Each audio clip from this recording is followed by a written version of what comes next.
Okey, apa pandangan anda? TV lama dah rosak. Ada YouTube. Sofia, yang ni ada YouTube.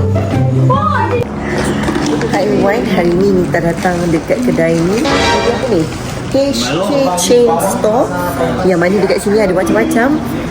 Ada sofa.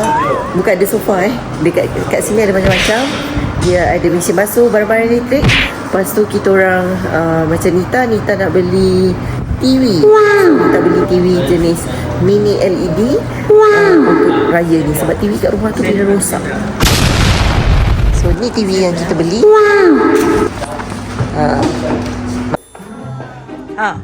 Apa ke he?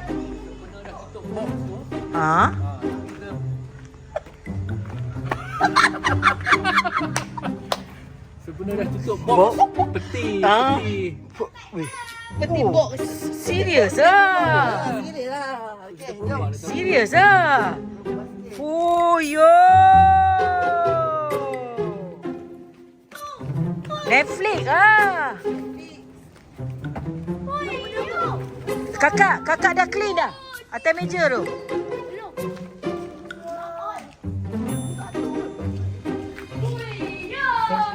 Fuyo. Fuyo.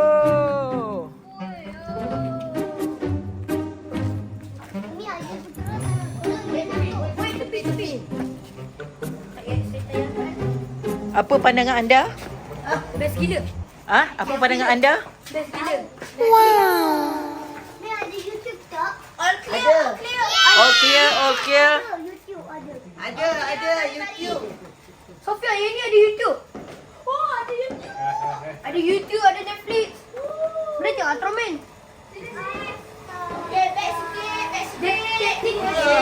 Okey, apa pandangan anda? TV lama dah rosak. Pengadaan saya banyak duit. Karena besok nak beli sofa lah kat Banyaknya sini. duit. Sofa. Itulah. Karena nak beli two seater.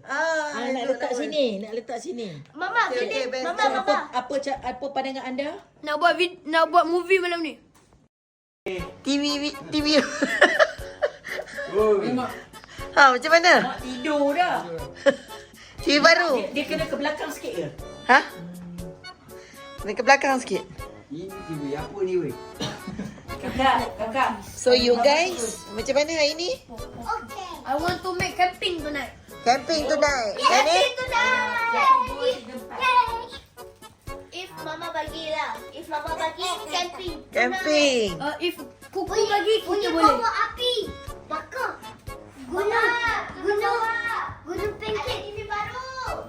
Bakar. Oh, happy.